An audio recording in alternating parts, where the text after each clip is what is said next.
क्या आपको कभी बिना वजह थकान महसूस होती है या फिर हाथ पैर में हल्की सी टिंगलिंग या सूजन जैसी सेंसेशन होती है? कभी फोकस करने में दिक्कत होती है या मूड अनयूजुअल सा लगता है? अक्सर लोग इन सिम्टम्स को स्ट्रेस, बिजी रूटीन या लैक ऑफ स्लीप समझकर इग्नोर कर देते हैं, लेकिन कई बार ये एक साइलेंट विटामिन डेफिशिएंसी का सिग्नल हो सकता है, जो है विटामिन B12 डेफिशिएंसी। सबसे सरप्राइजिंग बात यह है कि B12 डेफिशिएंसी काफी टाइम तक चुपचाप डेवलप होती रहती है और सिम्टम्स धीरे धीरे अपीयर होने लगते हैं। इसी वजह से बहुत लोगों को पता ही नहीं चलता कि उनकी बॉडी में B12 लो हो चुका है। Hi, I'm Dr. Mekhla Chandra and I'm a senior consultant in medicine और आज हम बात करेंगे विटामिन B12 डेफिशिएंसी के बारे में। विटामिन B12 बॉडी में क्या रोल प्ले करता है? विटामिन B12 एक एसेंशियल न्यूट्रिएंट है जो बॉडी के कई क्रिटिकल फंक्शंस में रोल प्ले करता है। ये विटामिन पर्टिकुलरली इम्पोर्टेंट है रेड ब्लड सेल फॉर्मेशन के लिए, नर्वस सिस्टम हेल्थ मेंटेन करने के लिए, DNA सिंथेसिस के लिए और ब्रेन फंक्शन और मेमोरी के लिए। जब बॉडी में B12 लेवल्स कम होने लगते हैं तो सबसे पहले इम्पैक्ट नर्व्स और ब्लड सेल्स में दिखने लगता है, लेकिन प्रॉब्लम ये है कि अर्ली सिम्टम्स बहुत सटल होते हैं। साइलेंट B12 डेफिशिएंसी के अर्ली सिम्टम्स के बारे में अब हम बात करते हैं। सबसे कॉमन सिम्टम है परसिस्टेंट फटीग। सबसे कॉमन सिम्टम होता है कांस्टेंट थकान।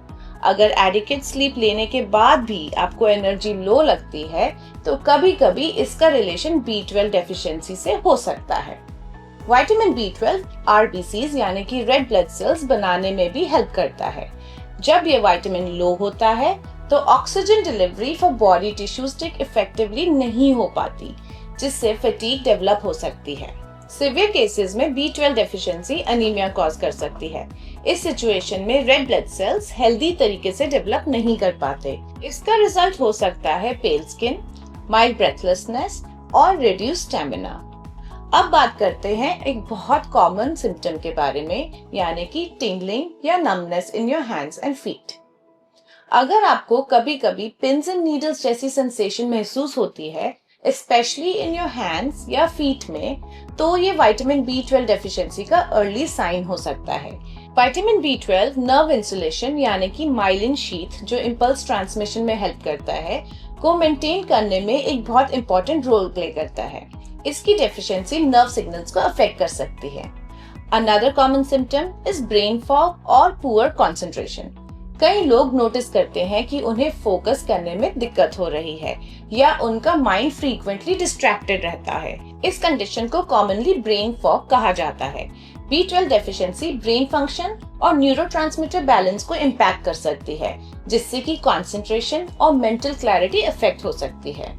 इसी के साथ साथ अनदर कॉमन सिम्टम है मूड चेंजेस। कभी कभी B12 डेफिशिएंसी का इफेक्ट इमोशनल हेल्थ पर भी दिख सकता है। लो विटामिन B12 लेवल से कभी कभी इरिटेबिलिटी, लो मूड या माइल्ड डिप्रेसिव फीलिंग्स डेवलप हो सकती हैं। इसका रीजन ये भी है कि B12 न्यूरोट्रांसमीटर्स के प्रोडक्शन में इनडायरेक्टली रोल प्ले करता है। अब बात करते हैं कि B12 डेफिशिएंसी रिस्क में कौन लोग होते हैं।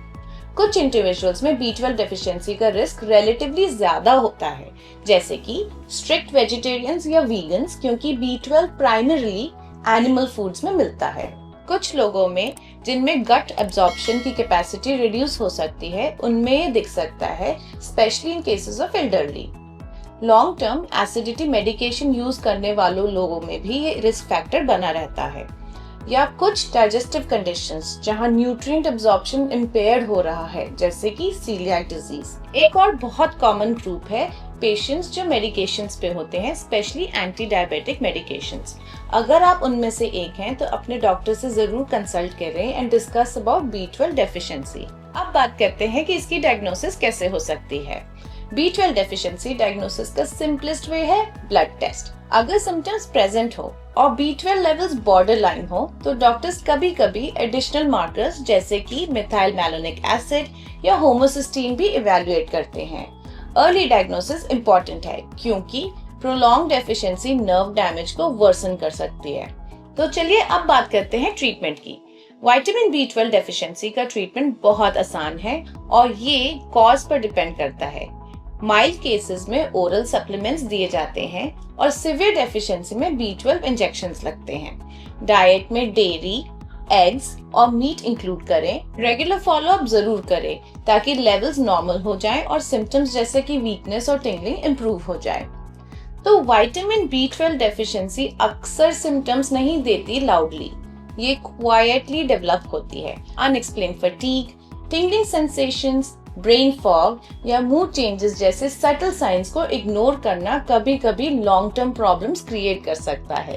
इसलिए अगर आपको लगता है कि आपकी बॉडी अनयूजुअल सिग्नल्स दे रही है तो simple evaluation and timely testing बहुत हेल्पफुल हो सकती है। कभी कभी स्मॉल न्यूट्रिएंट डेफिशिएंसीज ही ओवरऑल हेल्थ और एनर्जी लेवल्स पे बड़ा इम्पैक्ट डाल सकती हैं और इसीलिए अवेयरनेस ही सबसे पहला स्टेप है प्रिवेंशन का। आशा करते हैं कि आपको ये वीडियो पसंद आया होगा। ऐसे ही हेल्थ रिलेटेड इंफॉर्मेशन के लिए हमारे चैनल से जुड़े रहें।